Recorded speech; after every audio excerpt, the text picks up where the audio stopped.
Sampurasun wilujeng tepang deui dina pangajaran bahasa Sunda kelas 8 semester genap KD 3.5 drama.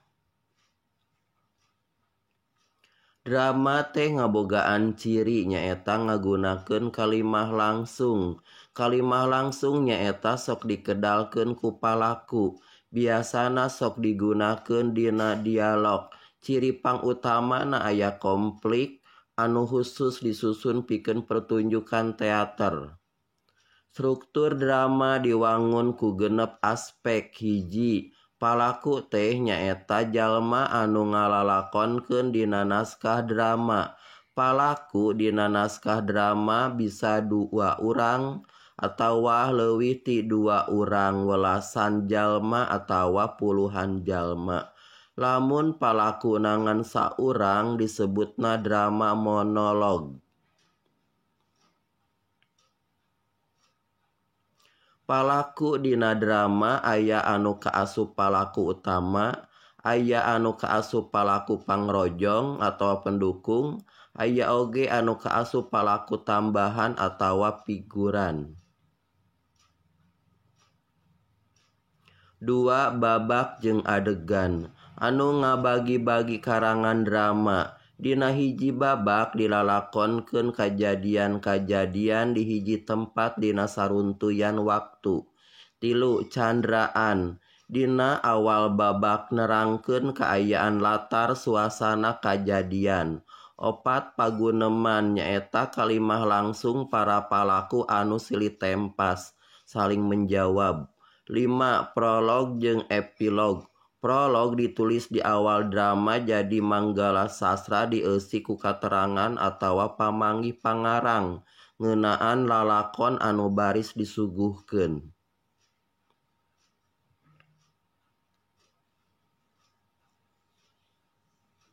Epilog ditulisna dina panutup drama, dieusi ku kacindekan lalakon jeung nasehat pangarang beunang dibandingkeun jeung Rajah Pamungkas.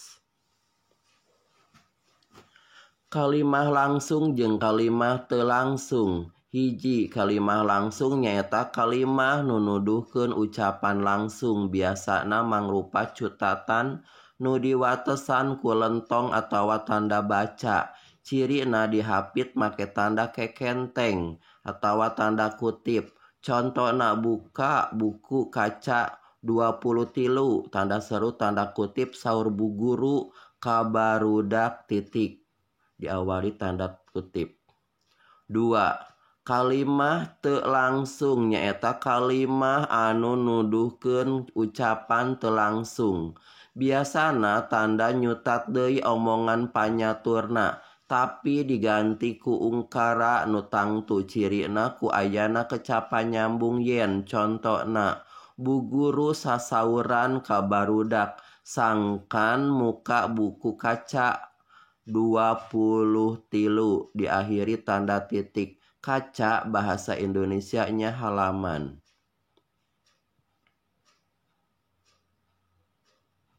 Kalimat panyeluk nyaeta kalimah anu eusina ngebrehkeun sorabituna rasa atawa emosi panyaturna, upamana wae rasa gumbira, nalangsa, kaget, geuleuh, reueus. Cirina dina tulisan ku tanda panyeluk atau tanda seru. Aya sababaraha rupa kalimah panyeluk. Hiji, kalimah salam. 2, kalimah panggentra. 3, kalimah anteuran.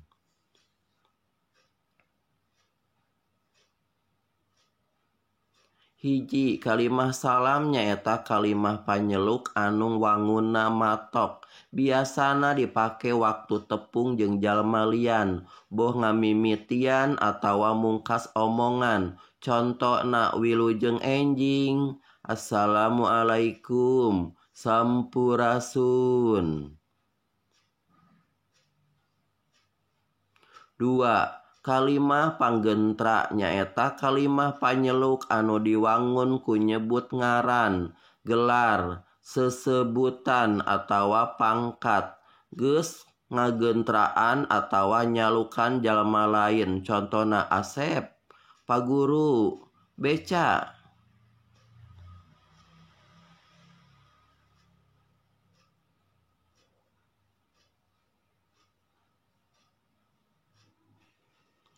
Tilu, kalimah anteran nyaeta kalimah panyeluk anu eusina ngebrekeun rasa panyaturna.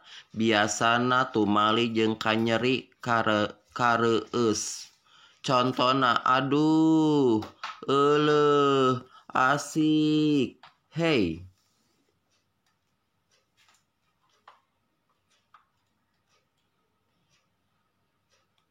Kerjakeun pancen di handap ieu sing taliti. Hiji, bagian naskah drama anu nerangkeun kaayaan latar suasana palaku jeung kajadian dina awal babak disebut A. Pertelaan palaku, B. Babak jeung adegan, C. Candraan, D. Amanat. Nomor 2, omongan palaku dina drama kadirina sorangan disebut A. Prolog, B. Epilog, C. Dialog, D. Monolog.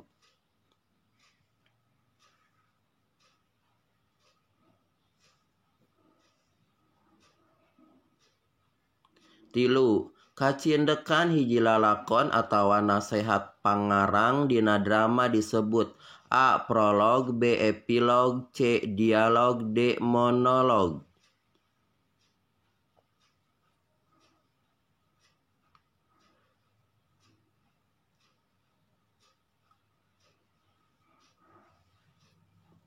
Nomor 4, ieu dihandap anu kaasup kana kalimah salam iwal atawa kecuali. A. Assalamualaikum, B. Sampurasun, C. Punten, D. Mangga. 5, tanda baca anu ngahapit tur jadi ciri kamandiri dina kalimah langsung teh tanda A. Panyeluk, B. Tanya, C. Kekenteng, D. Geret. B. Jawab pertanyaan di handap ieu. Hiji, bere hiji contoh kalimah langsung. 2, bere hiji contoh kalimah teu langsung. 3, bere hiji contoh kalimah panyeluk anteran. 4, bere hiji kalimah salam. 5, tuliskeun ciri kalimah langsung.